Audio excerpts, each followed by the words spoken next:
Hey, welcome back to the Board Game Closet. My name's Jimmy, and today I'm doing a solo review about a game that I saw at Gen Con this year. I was kind of walking around by myself, going through some tables, seeing some demos, and I walked by the Asmodee kind of area, and they had this game that they were demoing out on the table. Huge board, miniatures, cubes, metal tokens, cards, all kinds of stuff, and I couldn't help get pulled in.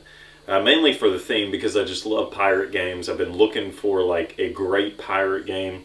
So I sat down at a table, demoed this game, went up and bought it. So let me tell you a little bit about it, why I like it, and maybe some of the negatives to the game, and why I think this might be a good game for you to buy.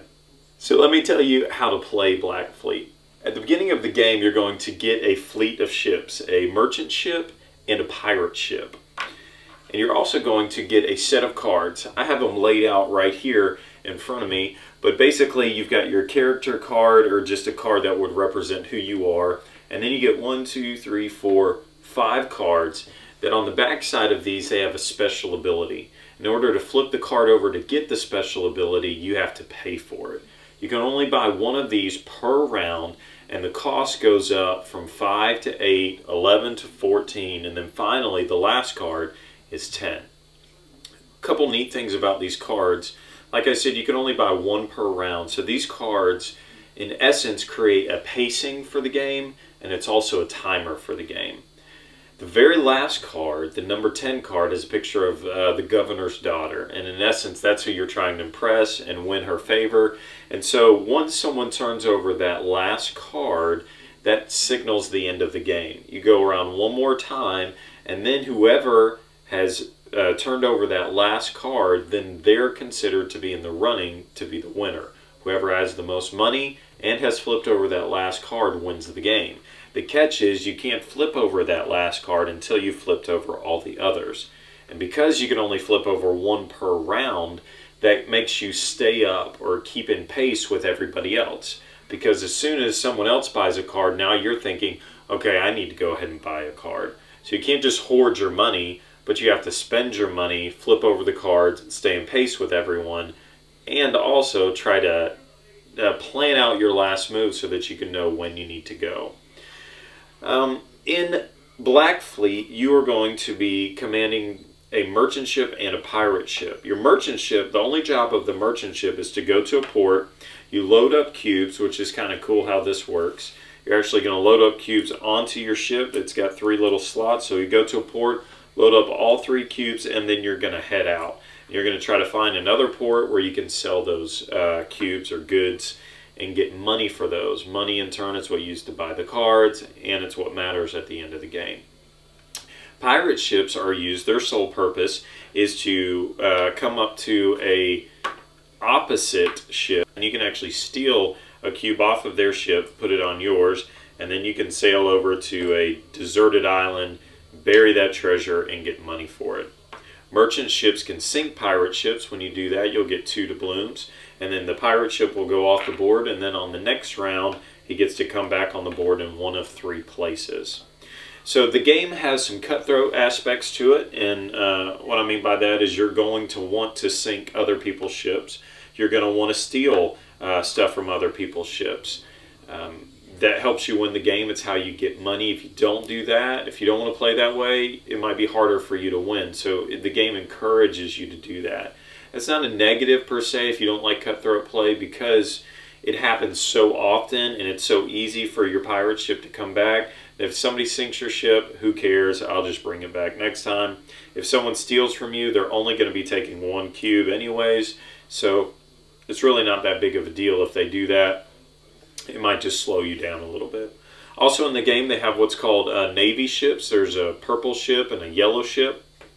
And on each turn, when you play a movement card, you'll get to control either one of these ships on your turn.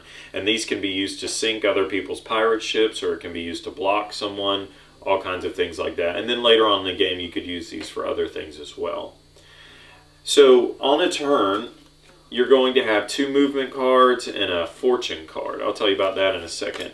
But you'll be able to play one of these movement cards. And it's real simple. At the top of the card, it tells you, on the left side of the card, it'll tell you which ship and then on the right side it'll tell you how far to move it. So like I said, you get to control either the yellow or the purple ship. On this card it says that you get to move the yellow ship 2 spaces. Just count it out. So you get to move it up to 2 spaces. You could go 1 if you want. Then next it says that you can move your pirate ship up to 4, so you can go 4 spaces. And then finally your merchant ship 4 spaces. And then at the bottom of the card it also tells you that you're going to receive a free fortune card. And these are really cool aspect to the game. So you'll have, once you play a card, then the next round you'll draw up and fill your hand up again. But also you'll get to play what's called a fortune card. And these cards are kind of the flavor to the game. This allows you to break the typical rules of, that might be stated on your card. On this card it said you move 2, 4, and 4. But on this fortune card it says that you can move an extra space for each of your ships, even including the Navy ship. So you could play this card and say, okay, I get to move my merchant ship 4, but then I'm also going to play freshening wind. That means I can play at 5. You go your extra spaces, that kind of thing. So all of these cards that you get in your hand, they have all kinds of different abilities and things that you do. They might even, like this particular card, gives you extra money if you, take a certain type of good from here to there or whatever. So it gives you a special mission to complete. The fortune cards, you can play as many of these as you have in your hand. So this really creates some cool combos where you say, I'm going to do this, but then also this and this. And then you play out your turn. It's kind of neat the way that that works. And then, like I said, these cards that you have in front of you also give you special abilities. What I think is really neat about that, because you're trying to stay in pace with everybody else, progressively as the game goes along, what everybody's allowed to do is going to get crazier and crazier. So at the beginning of the game, everybody's doing what their card says. I'm going to move 2 and 4 and 4. But then by the end of the game, it says, I'm going to do this movement, but then I also play these 2 fortune cards, and then I have these 3 abilities. And so by the end of the game, you could be doing all kinds of ridiculous things and scoring lots of points all on one turn, whereas at the beginning of the game, it's kind of slow moving, but then it gets going.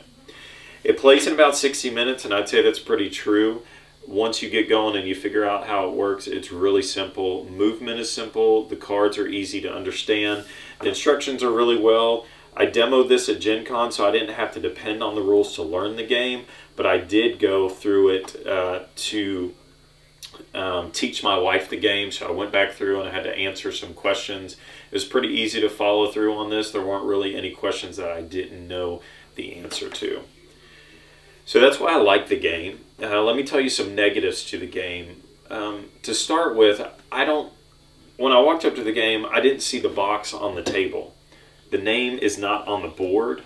The name is not on the cards. It's not on the pieces. It's nowhere except for on the box and on the instructions, which made me kind of wonder if they didn't really have a name for the game until it was time to print, and then they just printed the artwork for the box and the rule book and then shipped it. I don't know. I could be totally wrong.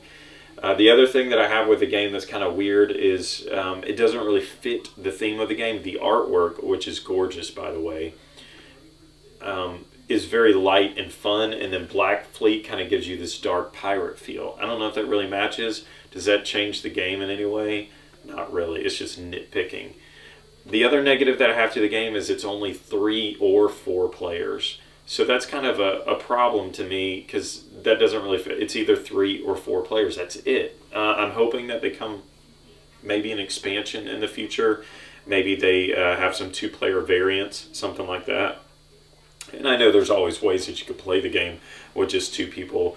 But I'm just saying, right out of the box, the way it was designed, it's just 3 to 4 players. So that might be a negative as well. This is not a complicated game like Merchants and Marauders. It's not a real simple game either. It's kind of somewhere in the middle. This is definitely something that I would love to play with my wife, play with some friends of the family, come over, have a fun night, let's play some games and sink your pirate ship and get some gold. So it's somewhere in that realm for me. I love the production value on this game. It's unbelievable. Huge board, bright colors, artwork is amazing. Miniatures, gold or metal coins, cubes, even the tray is cool, the skull and crossbones insert. They went all out on this game.